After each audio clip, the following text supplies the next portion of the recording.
Pole pole. Mamanyas.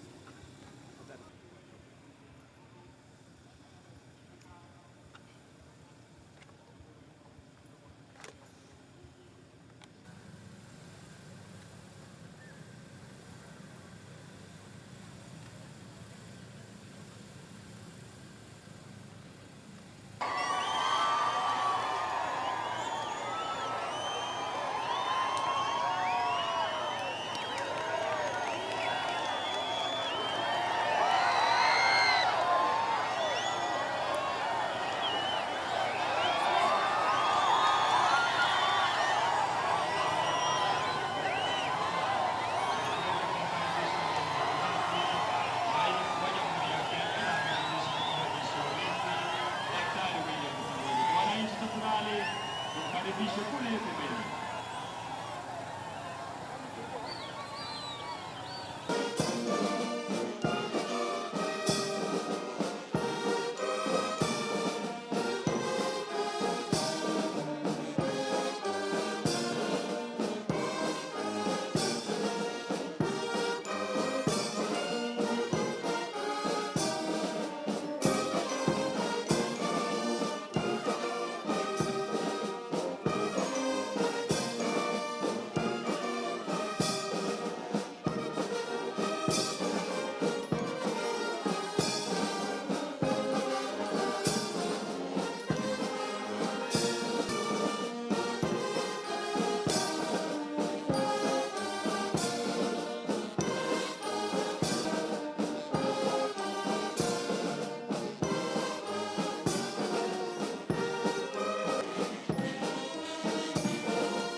Basi kikundi cha kwanza akipita mbele ya Mheshimiwa Rais kiongozwa naye si mwingine bali mkuu wa gwaride hili Superintendent Hesbon Kuria, msaidizi wake akiwa Assistant Superintendent Musa Elim,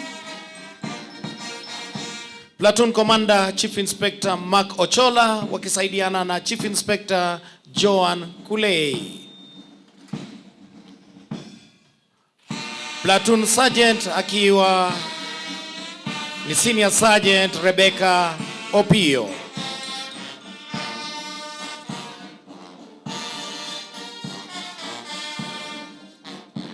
Kikundi cha pili kinaongozwa naye Chief Inspector Sam Warui akisaidiwa naye Chief Inspector Eric Lagat na Chief Inspector Agnes Gombe.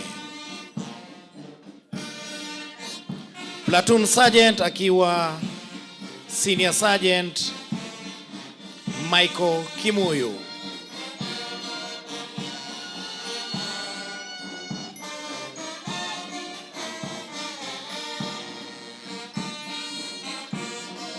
Kikundi cha tatu kinaongozwa naye Chief Inspector Mary Baraza akisaidiwa na Chief Inspector Emily Chepto na Chief Inspector Bernard Muturi.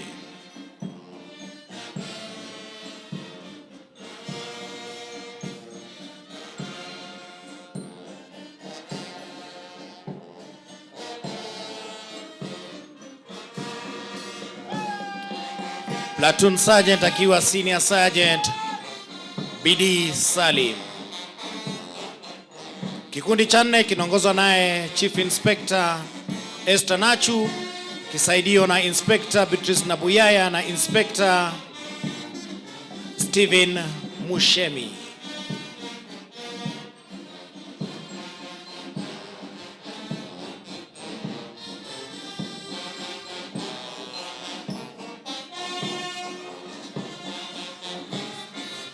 Kikundi cha tano kinaongozwa naye Chief Inspector Julie Mbogo akisaidiwa na Inspector Musa Digo na Inspector Jennifer Eshipai.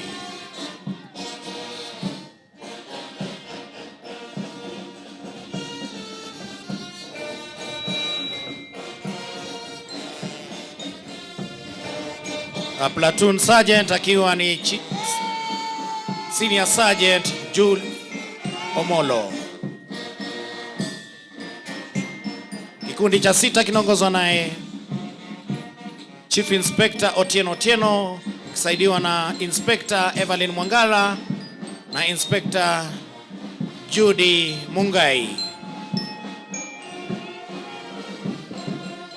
Platoon Sergeant Senior Sergeant Nancy Muli.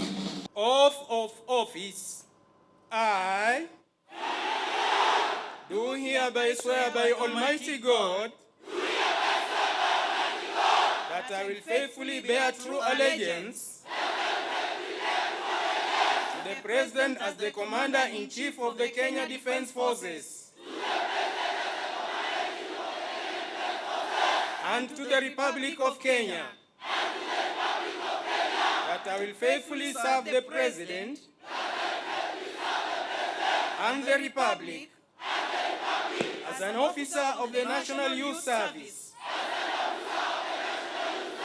that I will obey all laws and lawful orders, regulations, directions and instructions concerning the National Youth Service, and I will discharge all the duties of an officer of the National Youth Service according to the law, without fear, favor, affection or ill will. So help me God.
Let me take this opportunity to congratulate each and every one of you for this pass-out parade. I know you've been here for many months.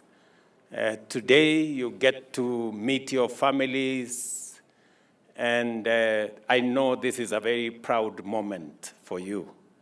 And I just want to assure you that the government of Kenya is going to work with you. I know you are going to transition to national service. I will meet you out there when you are undertaking your national service. Further down the road, after 1 year, you're going to undergo training in many other fields. I have been informed by the leadership of NYS that of the 21 technical training colleges that are there is need to add another 7, and I have agreed that we should have another 7 so that we can give more opportunities for you to learn. More opportunities for you to learn technical skills. I know there are your colleagues who have come ahead of you. There are many who have graduated. And as I said here, we are going to make NYS our first port of call whenever we are hiring in our security agencies. And that is why I have said here that we are going to hire 10,000 policemen beginning next, I think the advertisement will be next week.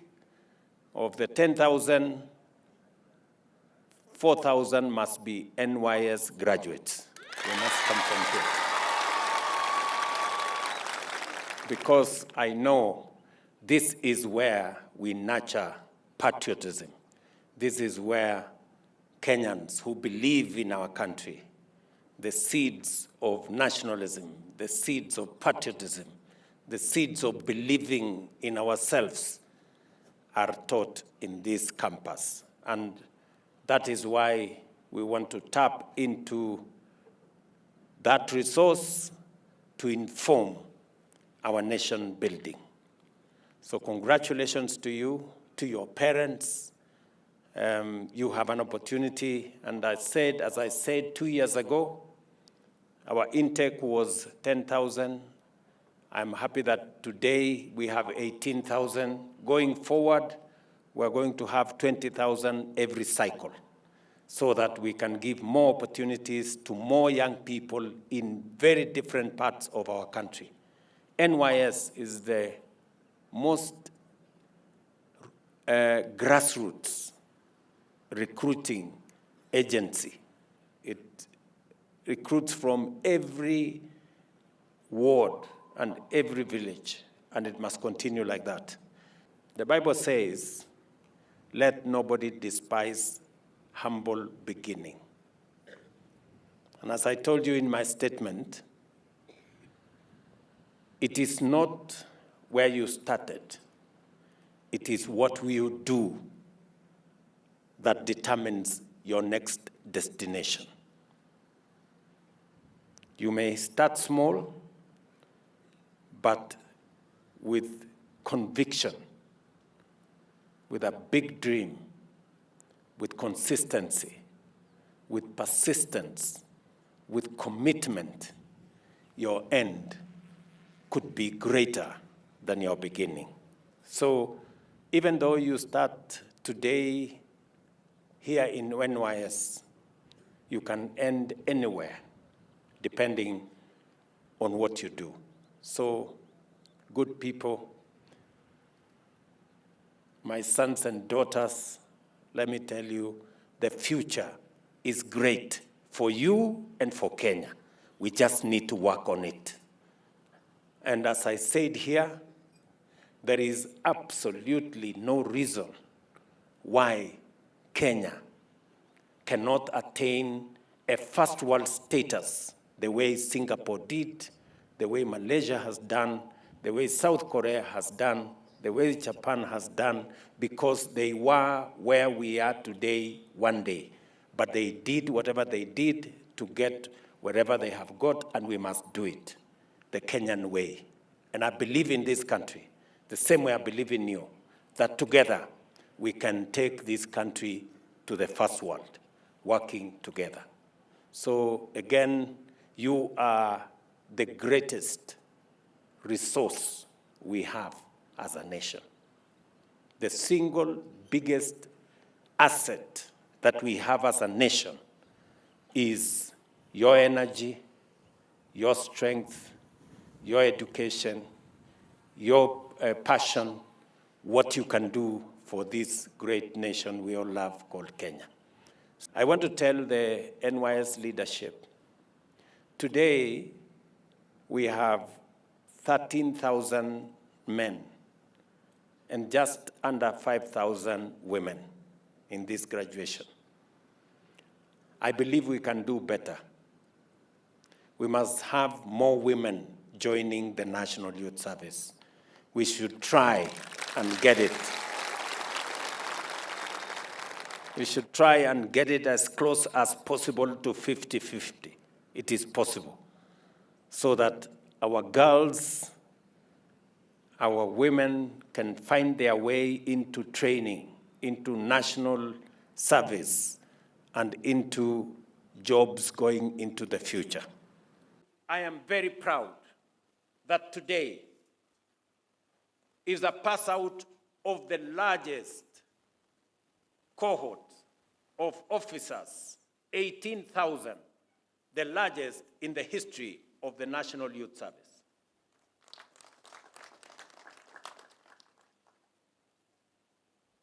And it is my intention, working with the ministry concerned, to make sure that this National Youth Service becomes the channel of ensuring that children from across Kenya, especially those from underprivileged communities and families, find a path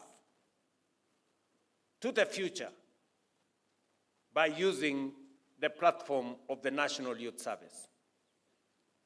That is why we have started the construction of hostels in this campus that will accommodate 20,000 more young men and women so that we can expand access to more young men and women from across Kenya.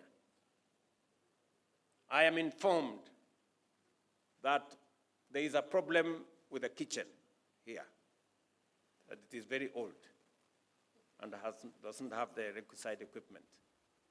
And I have undertaken that I will build the kitchen myself and hand it over to you people before the end of the year.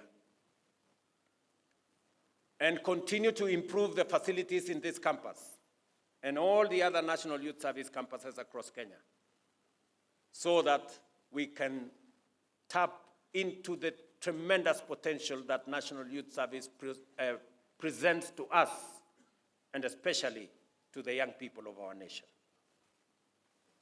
I have also given instructions that between the Ministry of Public Service and the National Treasury, resources be found so that we can hire additional human resources to support the National Youth Service. Through the Hustler Fund, 26 million Kenyans have so far accessed affordable credit. A whopping 72 billion has been disbursed and 5 billion shillings saved in the Hustler Fund.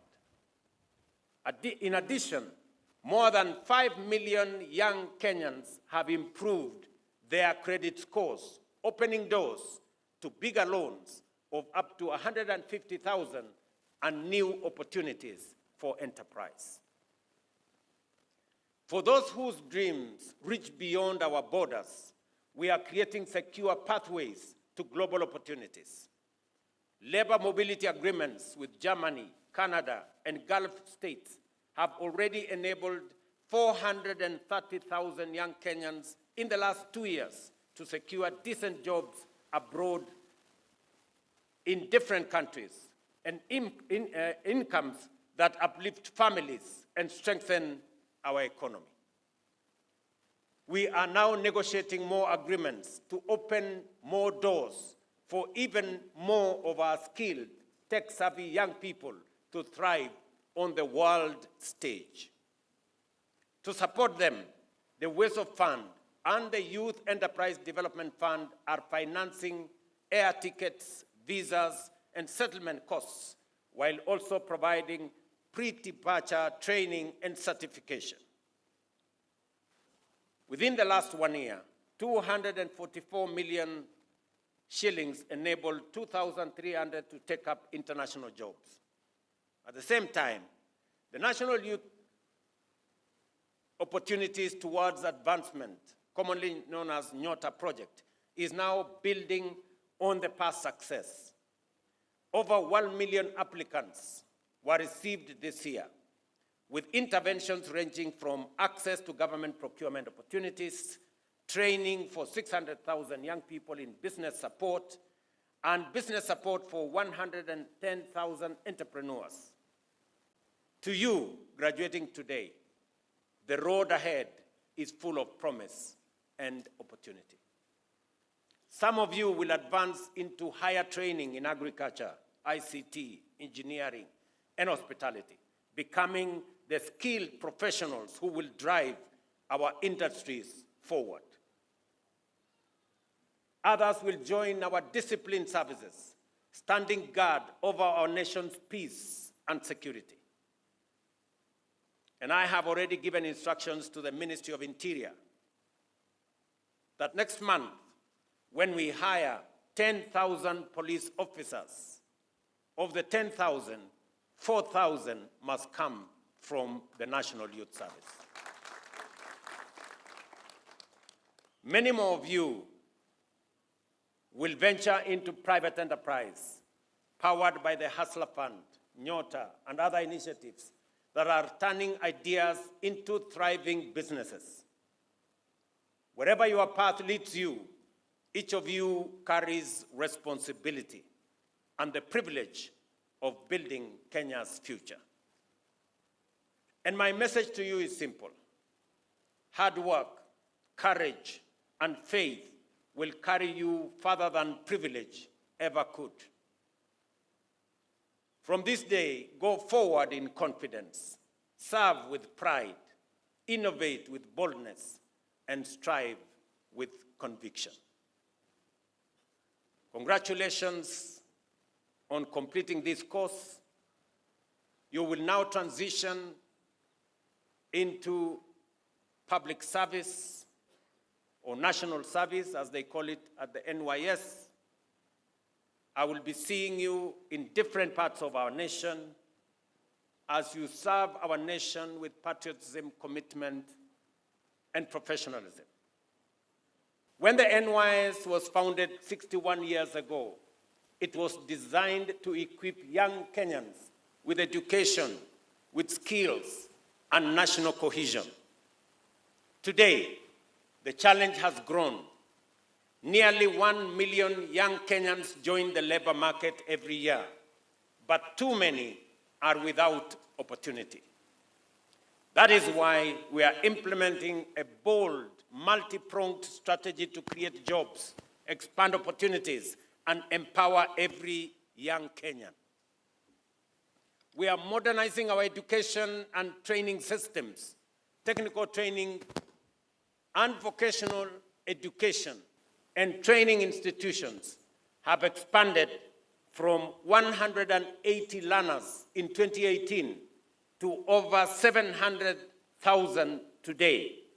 And by the end of this year, we aim to have 2 million young people enrolled in our TVETs. In just the past 2 years, 76,000 new teachers have been hired, strengthening the foundation of our education system. And this journey continues.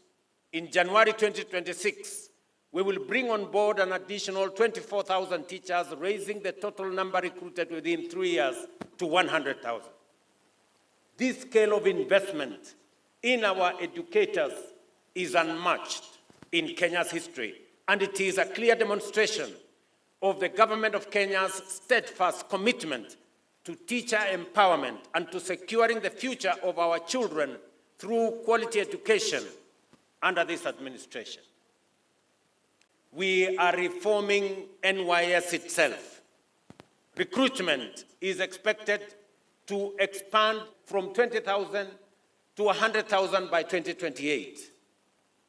NYS is becoming a productive enterprise in agriculture, engineering, construction, textiles, and hospitality. It is already producing maize meal, cooking oil, and fruit products, cutting costs and generating revenue. Soon, NYS will also award nationally and internationally recognized qualifications. We are also digitizing NYS operations through the jobs portal and the equipment hiring platform, while building centers of excellence such as the Leather Technology Institute with the International Labour Organization to match training to industry requirements. We have specifically and strategically positioned housing as a primary engine of job creation. Today, more than 160,000 units are under construction nationwide, already employing 320,000 Kenyans. In the next few months, this number will double to 640,000 young Kenyans. I'm talking about architects, engineers, quantity surveyors, artisans, plumbers, masons, carpenters, electricians, and all of them in between. To strengthen skills, 4,000 interns in the housing sector have already been advertised by the Public Service Commission. By January 2026, 10,000 interns, engineers, architects, surveyors, IT experts, and marketers will have been placed across housing projects, gaining practical experience to launch their careers. Through the Climate Works program, in which NYS plays a central role, we are linking environmental restoration to job creation. Young Kenyans are planting trees, cleaning rivers, and greening public spaces. In Nairobi alone, 45,000 young people are spearheading the regeneration of the Nairobi River into a green corridor. Soon, through countrywide expansion, this workforce will grow to 113,000, including in this county of Nakuru. Across every ward in Kenya, 100,000 young people will each receive 50,000 startup capital. Next month, the first batch of 54,000 young men and women will receive these funds and begin their training. On the digital front, our digital superhighway agenda has expanded fiber optic coverage by 24,000 kilometers, connecting towns and villages. From a handful of Wi-Fi hotspots in 2022, today we have about 1,500 free access points empowering traders, innovators, and students. Alongside this, 300 digital hubs have been completed and 400 more are under construction. Already, 1.9 million young people have received digital skills training, and nearly 300,000 have secured online jobs through Ajira, Jitume, and BPO services. Just to hold.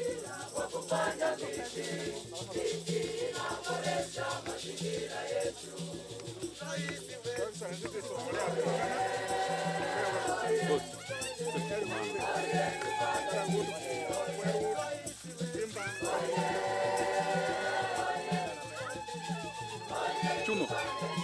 ukitoka unaingia kwa choo.